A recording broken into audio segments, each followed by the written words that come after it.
Bismillahirrahmanirrahim. Assalamualaikum warahmatullahi wabarakatuh. Innal hamdalillah nahmaduhu wa nasta'inuhu wa nastaghfiruh wa na'udzu billahi min syururi anfusina wa min sayyiati a'malina. May yahdihillahu fala mudhillalah wa may yudlil fala hadiyalah. Asyhadu an la ilaha illallah wahdahu la syarikalah wa asyhadu anna Muhammadan 'abduhu wa rasuluhu la nabiyya ba'dah. Allahumma sholli wa sallim wa barik ala sayyidina Muhammadin wa ala alihi wa sahbihi ajma'in, amma ba'd.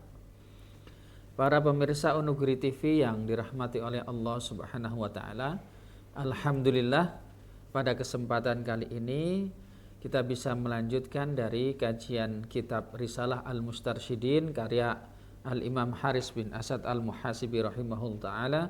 Nafa'anallahu bihi wa bi ulumi fidarani wa jazahullahu anna khairan. Bismillahirrahmanirrahim. Wa qala Abu Dzarrin radhiyallahu anhu, dan berkata Abu Dzar radhiyallahu anhu, I'mal, beramalah ka'annaka, seakan-akan engkau taro, melihat Allah. Wa'udda, dan anggaplah nafsaka, dirimu, fil mauta, di dalam atau termasuk orang-orang yang telah mati. Wa'lam, dan ketahuilah, anna syarra, sesungguhnya keburukan itu la yunsa, tidak akan dilupakan. Wal khaira, dan kebaikan itu la yafna, tidak akan musnah. Dalam keterangan wal khairu la yufna, dan kebaikan tidak akan musnah, ai i'lam, ai ketahuilah, ketahuilah, anna amalaka, sesungguhnya amalmu itu mahfudun madhkurun minan nas wa minallahi ta'ala. Mahfudun, terjaga, madhkurun, diingat ya, minan nasi, oleh manusia, wa minallahi ta'ala, dan dari Allah ta'ala. Fa ahsinhu litudzakira bil khairi indan nasi wa indallahi subhanahu wa ta'ala. Fa ahsinhu, maka perbaikilah atau baguskanlah amalmu agar supaya diingat akan kebaikannya pada sisi manusia dan pada sisi Allah subhanahu wa ta'ala. Nanti kita lanjutkan lagi keterangannya di sini, tapi yang pertama adalah perkataan Abu Dzar, yaitu i'mal ka'annaka taro, beramalah seakan-akan engkau, atau berbuatlah seakan-akan engkau melihat Allah. Ini kita tahu bahwa dasar dari perkataan Abu Dzar ini adalah derajat ihsan. Anta'budallah ka'annaka tarahu fa illam takun tarahu fa innahu yaraka. Jadi derajat ihsan ini berarti punya dua aspek atau dua jenis, katakanlah begitu. Yang pertama adalah ka'annaka taro, yang seakan-akan engkau melihat Allah ini, yang disampaikan Abu Dzar ini berarti makomnya, kedudukannya adalah makom musyahadah, makom kita menyaksikan Allah subhanahu wa ta'ala. Jadi kita berbuat seakan-akan kita menyaksikan Allah subhanahu wa ta'ala. Dalam keterangan disebutkan seakan-akan melihat Allah, ini artinya kita beramal itu dengan keikhlasan. Kita tidak lagi beramal itu untuk, bahkan untuk surga maupun takut neraka, tapi lebih kepada ridhonya Allah subhanahu wa ta'ala, lebih kepada mahabbah ilahiyah, kecintaan terhadap Allah subhanahu wa ta'ala. Jadi motivasinya kita beramal itu bukan motivasi yang sifatnya keuntungan individual yang kembali ke diri kita, tapi lebih kepada memang keikhlasan untuk Allah subhanahu wa ta'ala. Maka makomnya namanya makom syahadah. Nah, yang menjadi sering pertanyaan adalah bagaimana mungkin kita melihat Allah, bagaimana mungkin kita menyaksikan Allah, sedangkan secara empiris ya, kita itu tidak bisa melihat yang bersifat gaib. Kalau dalam dunia ini kan kita bisa melihat sesuatu yang sifatnya empiris saja, yang sesuai dengan kemampuan indera kita untuk menjangkaunya. Mata untuk melihat, telinga untuk mendengar, tangan untuk bisa merasakan, begitu. Lah kalau sesuatu yang gaib kan bagaimana kita bisa melihat Allah? Makna penyaksian dan melihat Allah ini seperti apa? Ya memang orang-orang dahriyun yang dalam Al-Quran wa ma yuhlikuna illa dahr itu, dan tidaklah menghancurkan kami itu kecuali adalah waktu, itu memang sangat empiris sekali. Tapi begini, orang-orang yang mengatakan bahwa yang tidak terlihat, tidak terjangkau oleh indera kita itu tidak mungkin dikatakan ada, itu berarti mereka mempunyai problem, namanya problem epistemologis. Apa itu problem epistemologis? Problem epistemologi itu menggunakan instrumen yang keliru untuk menilai. Ada misalkan contoh, ketika kita mau melihat, ya pasti dengan mata. Tapi orang-orang seperti ini melihat dengan telinga, kan ya nggak cocok. Ketika kita mendengar suara, tapi yang digunakan adalah mata, ya nggak bisa. Karena suara itu ya telinga, fungsinya telinga untuk mendengarkan. Nah Allah ini sifatnya gaib. Bagaimana mungkin menjangkau sesuatu yang tidak terlihat, yang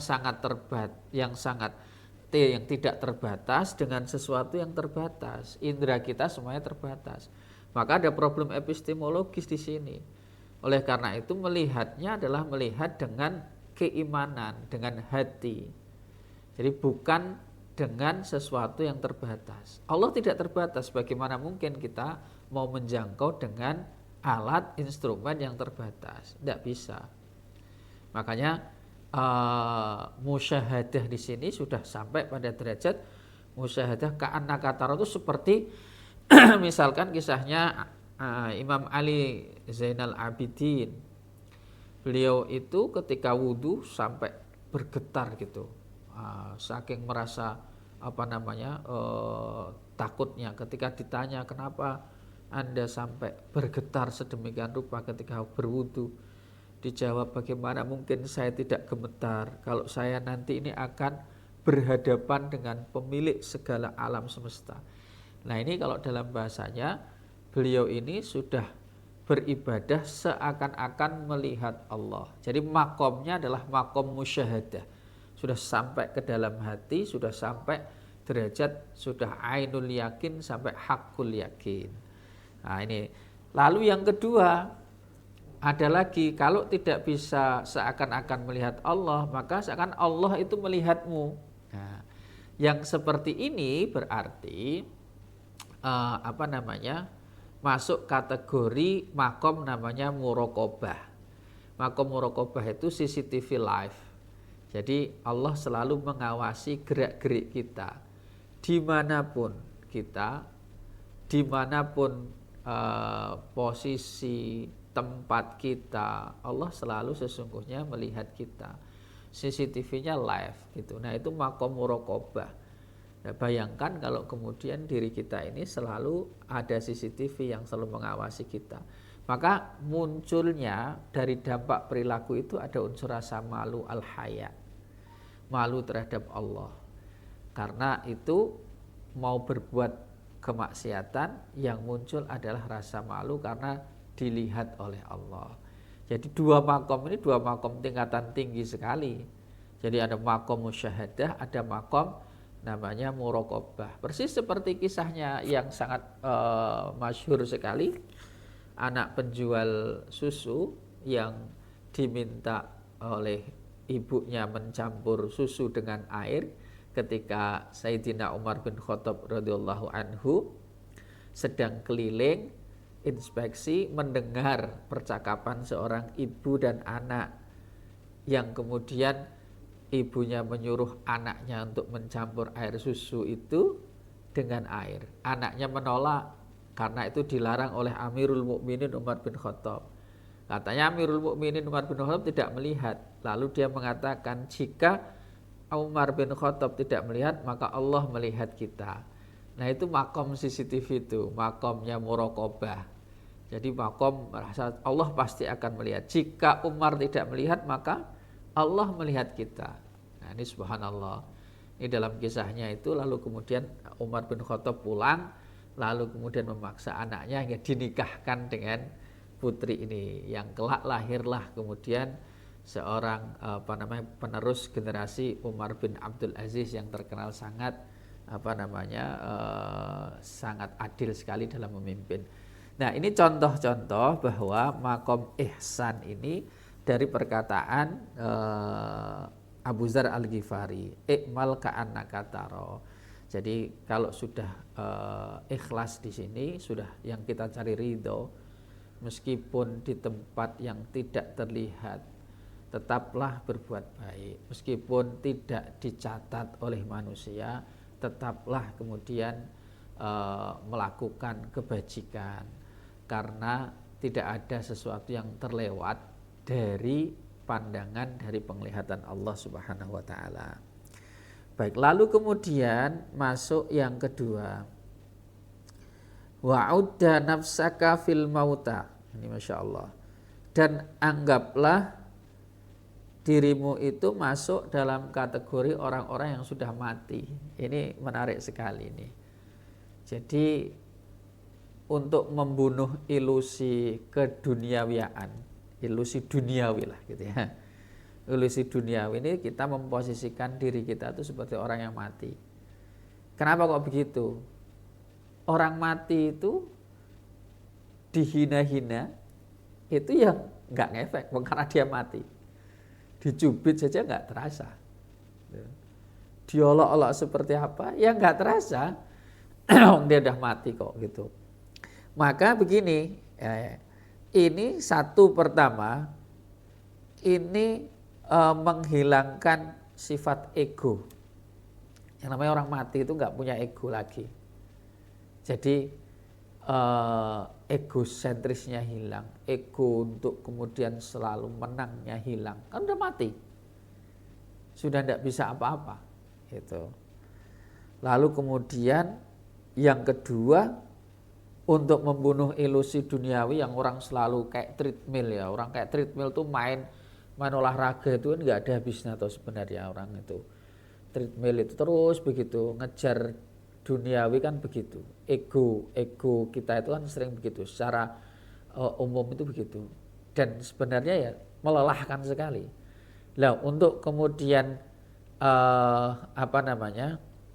terhindar dari itu, ini kita diminta untuk masuk dalam kategori orang mati itu melihat dari garis akhirnya dulu. Jadi kalau garis akhir itu kan kematian. Karena kalau sudah mikirnya mati itu memutus panjang angan-angan. Kisorul amal. Jadi tulul amal itu, panjang angan-angan itu yang seringkali membuat orang itu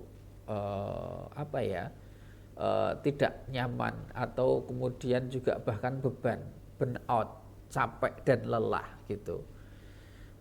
Butuh validasi orang. Itu juga bagian dari tulul amal tadi itu. Nah, untuk mematikan itu kita ini orang mati gitu. Sehingga ketika kita bergerak dengan tadi keikhlasan tadi itu, apapun yang kemudian orang katakan itu enggak ngefek. Sepanjang kita kemudian niatkan ikhlas karena Allah dan benar untuk sebuah kebaikan, nah sudah. Karena pada realitanya pasti dimanapun juga akan mendapatkan satu respon yang tidak selamanya sesuai dengan ekspektasi kita. Maka dari itu kita diminta untuk masuk dalam kategori orang mati itu melihat dari garis akhir. Saat garis akhir tadi itu juga memutus panjang angan-angan kita ini. Jadi orang sebentar lagi apa sih yang mau saya kejar di dunia ini? Itu kalau udah ngomong kayak gitu tuh, itu sudah langsung kembali ke diri kita. Iya ya. Apa yang kemudian harus saya kejar sedemikian rupa yang sampai melelahkan? Toh juga pada akhirnya bahkan besok kita masih hidup aja kita nggak tahu gitu. Ya sekarang aja yang kita nikmati, sekarang aja yang kita syukuri gitu. Tugas kita kan cuma hanya berusaha ikhtiar. Adapun besok kita nggak tahu, serahkan aja sama Allah, itu jaminannya Allah, gitu saja. Nah kalau sudah mengingat bahwa kita masuk orang yang mati itu, maka kita melihat dari batas akhirnya dulu sebuah kematian gitu. Akhirnya akan ada di situ. Lalu juga termasuk menghancurkan segala ketakutan. Jadi ketika kita masuk di kategori orang-orang yang mati ini, kita menghancurkan ketakutan-ketakutan yang terlalu berlebihan. Ketakutan-ketakutan yang kadang-kadang itu hanya sebuah bayang-bayang. Makanya ada istilah begini, kalau mau jalan itu jalanlah jangan di belakang bayang-bayang, tapi biarkan bayang-bayang itu yang berada di belakang kita. Anggaplah bayang-bayang itu adalah dunia. Jadi kalau kita kemudian ngejar bayang-bayang itu, bayang-bayang di depan ya capek, lelah sekali. Tapi biarkan dia di belakang kita. Nah kalau ini kita sudah nggak ada ketakutan. Jadi apa yang mau terjadi dengan diri kita, udah pasrahkan aja sama Allah. Tugas kita sekali lagi hanya berusaha, hanya ikhtiar. Makanya perkataan Abu Thalib Al-Makki dalam kitab Qutil Qulub fi Ma'amalatil Mahbub itu luar biasa dahsyatnya. Jadi kadang-kadang kita ini antara kudroh dengan hikmah. Kudroh itu Allah punya asma namanya Al-Qadir, yang maha mampu. Kudroh itu kekuasaannya Allah. Allah bisa nih menyembuhkan orang tanpa minum obat kita. Allah bisa nih ngasih rezeki tanpa kita bekerja. Bisa. Karena semua di bawah kekuasaannya Allah. Bisa semuanya. Wong Nabi Ibrahim saja yang dibakar di api unggun itu bisa selamat dengan mengatakan kulna ya naru kuni bardan wa salaman ala Ibrahim. Karena api itu makhluknya Allah, diminta untuk menjadi dingin. Karena itu tidak turun hujan. Kalau turun hujan itu kan pakai sebab akibat. Api dia padam dengan hujan. Enggak turun hujan, tapi apinya yang disuruh untuk menjadi dingin. Allah mampu nih, qadir, punya kudroh. Tapi jangan lupa Allah punya sifat namanya, punya asma namanya Al-Hakim, yaitu Al-Hikmah, yang maha bijaksana. Maha bijaksana ini adalah sunatullah.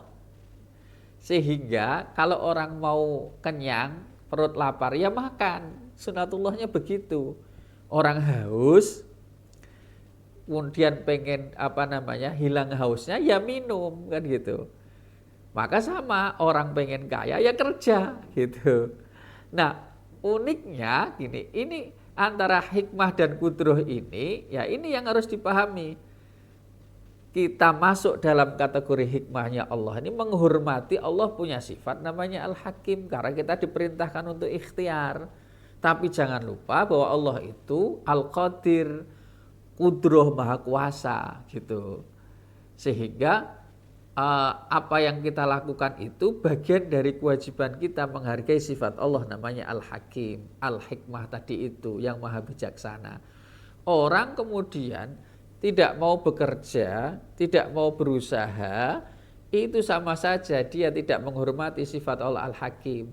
Tapi orang terlalu bersandar kepada hikmahnya Allah, berusahanya, tapi lupa terhadap Allah Al-Qadir, berarti juga dia meniadakan sifat Allah Al-Qadir, punya kudroh ini gitu.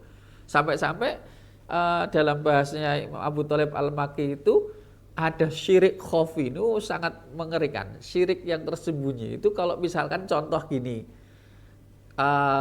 orang sakit, lalu kemudian dia minum obat sembuh, lalu dia ngomong begini, alhamdulillah saya sembuh karena obat dan Allah. Kata beliau, kata dan di sini ini menyebabkan syirik khofi. Karena sesungguhnya faida maritu fahuwa yasfin. Kalau aku sakit maka Allah yang menyembuhkanku. Tapi kalau saya minum obat itu bagian saya menghormati sifat Allah al-hikmah ini tadi. Karena diperintahkan oleh Rasulullah, ajaran memerintahkan begitu. Tapi hakikatnya yang menyembuhkan adalah Allah. Nanam padi nih, pupuknya bagus dan yang lainnya sudah secara manusia harus bilang, nek gak mergo pupuk iki ra ngarah iso dadi kaya ngene. Nah itu bahaya. Makanya ini gambaran ya secara sederhana. Jadi kita diminta sekali lagi untuk masuk dalam kategori orang-orang yang al-mauta, yang orang sudah mati, supaya apa? Supaya satu, kita bisa mengalahkan ego kita, melihat dari garis akhir sehingga tidak kemerungsung, terus bekerja sebaik-baiknya apapun omongan orang, apapun kemudian celaan orang. Lalu berikutnya, wa'lam anna syarra la yunsa. Dan ketahuilah sesungguhnya keburukan itu tidak akan terlupakan atau dilupakan. Wal khaira la yafna, dan kebaikan itu tidak akan musnah. Di sini dijelaskan, i'lam anna amalaka mahfudun madhkurun. Ketahuilah sesungguhnya amalmu itu tersimpan, diingat oleh manusia, minan nas wa minallah, dari manusia dan dari Allah. Fa ahsinhu, maka perbaikilah amalmu, litudzakira bil khairi indan nasi wa indallahi subhanahu, supaya kemudian diingat kebaikanmu oleh manusia dan oleh Allah. Qala Hakimul Arabi, berkata seorang ahli hikmah Arab, Aksam ibnu Soifi at-Tamimi, namanya Aksam bin Soifi at-Tamimi, alladzi safara fi mi'atin min qaumihi, di mana dia pergi bersama 100 dari kaumnya, ilan Nabi sallallahu alaihi wasallam fil Madinati, menuju kepada Nabi Muhammad sallallahu alaihi wasallam di Madinah Al-Munawwarah, yuriduna al-Islam, mereka menginginkan untuk masuk Islam. Famata wa huwa fit tariqi, famata, maka ia kemudian meninggal dunia di tengah jalan, ba'daan aslama, sesudah dia Islam. Jadi di tengah jalan dia meninggal, lalu tapi sudah masuk Islam. Wa balagha ashabuhu al-Madinata, sementara sahabat-sahabatnya itu sudah sampai Madinah, lalu kemudian fa aslamu, mereka berislam. Qala radhiyallahu ta'ala anhu, berkata radhiyallahu ta'ala anhu, innama antum akhbarun, sesungguhnya kalian ini adalah berita-berita atau cerita-cerita. Fatayyibu akhbarakum, maka perbaikilah berita-berita, cerita-cerita kalian. Jadi kita ini kalau dalam bahasanya itu seperti cerita ya. Jadi ini sempat menjadikan pikiran saya sebenarnya. Pikiran saya itu begini, kan kebaikan, keburukan tidak dilupakan, kebaikan tidak akan musnah. Artinya semua tercatat di hari akhirat. Intinya kan bahasa begitu. Fa may ya'mal mithqala dzarratin khairan yarah wa may ya'mal mithqala dzarratin syarran yarah. Sekecil apapun kebaikan, keburukan pasti dicatat, ditunjukkan kepada kita balasannya seperti apa. Namun penjelasan yang di bawah ini itu membuat saya sedikit berpikir. Loh kok kemudian amal kita itu terjaga dan diingat oleh manusia. Kalau oleh Allah kan kita bekerja memang untuk Allah. Tapi di sini kok kenapa harus kemudian juga disebut oleh manusia? Kita diminta untuk memperbaiki supaya diingat oleh manusia dan oleh Allah. Kenapa tidak kemudian Allah saja gitu? Saya pikir bukankah keikhlasan itu ketika kita berbuat itu hanya untuk Allah, bukan untuk kemudian dilihat oleh manusia. Manusia nggak ngelirik kita kan harusnya nggak masalah kok. Nah ternyata begini. Jadi maksudnya itu memang berawal dari pujian manusia, itu nanti akan meninggalkan jejak warisan kebaikan bagi manusia. Itu ternyata ada hadisnya. Maksudnya begini, niatnya itu bukan untuk manusia, tapi ketika kemudian kita diingat menjadi yang baik, itu meninggalkan jejak kebaikan. Lah meninggalkan jejak kebaikan itu menjadi inspirasi. Satu. Tapi dalam hati juga begini, Dari Abu Dzar qala qila li Rasulillah sallallahu alaihi wasallam. Dikatakan kepada Rasulullah sallallahu alaihi wasallam, ara'aita ar-rajula ya'malul amala minal khair. Tidakkah kamu melihat bahwa ada laki-laki yang beramal dari sebuah kebaikan lalu kemudian dipuji oleh orang-orang? Tilka ajilu busyra al-mu'mini. Ini kata Rasulullah.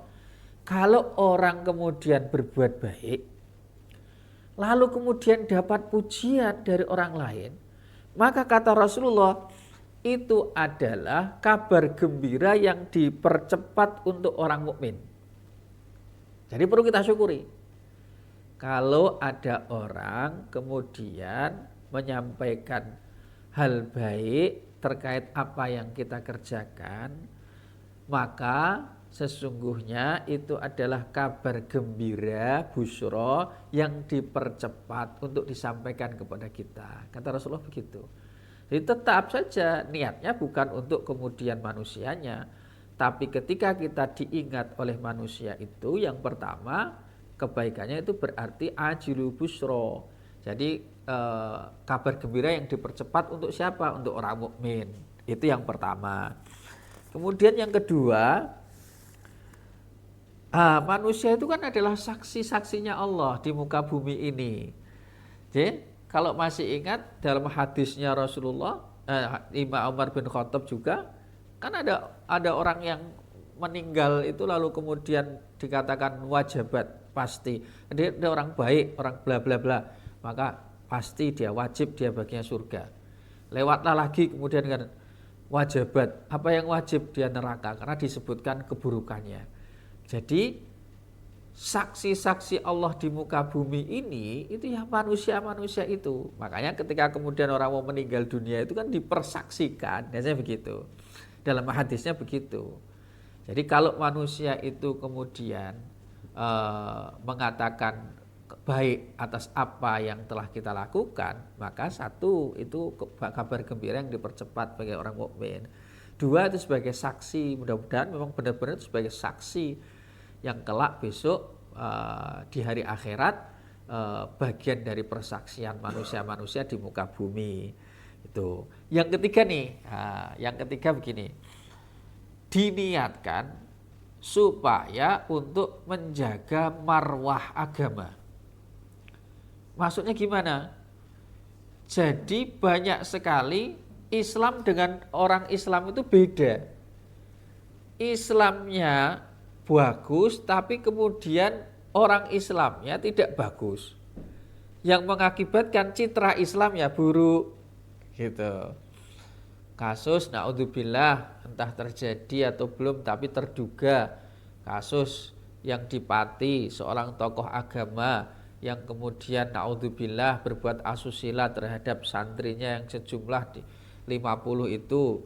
Nah, walaupun saya masih terduganya begitu, kalau itu memang terjadi kan mencoreng betul kan, mencoreng betul nama Islamnya, apalagi tokoh agamanya. Maka ketika kemudian kita berbuat baik, ini demi menjaga marwahnya Islam, supaya Islam sebagai agama itu terjaga marwah dan kehormatannya, itu tidak apa-apa. Tuh. Baik-baik saja gitu. Maka dari itu kalau kita lihat sebenarnya unik sekali. Yang disebut albirru, kebaikan itu malah husnul khuluq, akhlak yang baik. Puncaknya sebuah kebaikan itu ini tidak disebut kebaikan itu adalah kamu puasa Ramadan. Kebaikan itu adalah puncaknya ya, kamu adalah sholat 5 waktu tepat berjamaah. Tidak dibilang kamu kemudian pergi haji, enggak bilang begitu, tapi malah husnul khuluq. Kenapa? Karena esensi, sampai mengatakan begini, esensi dari sebuah ibadah yang kita lakukan itu adalah berdampak pada husnul khuluq, akhlak yang baik. Maka dari itu ketika Rasulullah pernah bersabda, ditanya siapa orang yang besok di hari akhirat itu yang paling dekat majelisnya, tempatnya dengan saya. Rasul mengatakan adalah orang yang paling baik akhlaknya. Jadi ibadah itu kayak misalkan inna sholata tanha anil fahsya wal munkar. Sholat itu mencegah dari perbuatan fahsya. Fahsya bisa jadi adalah zina dan perbuatan yang paling buruk dan kemungkaran. Artinya ada dampak. Haji misalkan, fala rafasa wala fusuqa wala jidala fil hajj. Enggak boleh orang kemudian mengatakan pornografi, kotor, menggoda wanita dan seterusnya, jidal, berdebat dan seterusnya. Artinya bahwa ada dimensi-dimensi yang bersifat lahiriah, perilaku dari ibadah-ibadah yang kita lakukan itu. Dimensinya adalah dimensi horizontal, ada soleh secara sosial. Maka dari itu ketika kemudian kita beramal, keburukan kita tidak mungkin dilupakan karena tetap dicatat oleh Allah. Demikian juga kebaikan tidak akan mungkin hilang. Tapi sebisa mungkin ketika kita melakukan sebuah kebaikan, coba seperti bagaimana apa yang disampaikan oleh Nabi Ibrahim. Waja'ali lisana sidqin fil akhirin. Sekelas Nabi Ibrahim saja berdoanya minta supaya menjadi buah bibir kebaikan bagi orang-orang sesudahnya. Artinya Nabi Ibrahim yang sudah sedemikian banyak doanya berharap dikenang menjadi orang baik. Karena dengan dikenang menjadi orang baik, menjadi inspirasi orang, dikatakan baik, itu menjadi inspirasi. Kalau menjadi inspirasi, maka juga bisa menjadi amal jariah. Menjadi amal jariah, inspirator bagi sebuah kebaikan. Maka ini luar biasa apa yang dikatakan oleh Abu Dzar Al-Ghifari. Tetap kita berbuat baik itu tidak perlu harus menunggu kompensasi atau pujian, validasi dari orang lain, karena sesungguhnya Allah itu pasti akan melihat kita. Yakinlah kita di maqam musyahadah dan muraqabah. Jauhi kemaksiatan juga karena maqam muraqabah dan maqam musyahadah itu. Lalu kemudian prosesnya itu kita memposisikan sebagai orang yang sudah mati, sehingga ego kita hilang semuanya. Apapun yang dikatakan orang maka tidak ngefek karena kita ada orang mati gitu. Dan kita besok dari akhirat kelak akan mendapatkan reward kita. Kelak di hari akhirat kita akan ditunjukkan kebaikan yang kita lakukan. Karena wal khairala yafna, kebaikan itu tidak akan pernah musnah. Demikian kira-kira yang bisa saya sampaikan. Mudah-mudahan apa yang saya sampaikan ini bisa bermanfaat untuk diri saya sendiri khususnya dan para pemirsa Wonogiri TV. Mohon maaf atas segala kekurangan. Wallahul muwafiq ila aqwamit thoriq. Wassalamualaikum warahmatullahi wabarakatuh. Cukup ya Mas.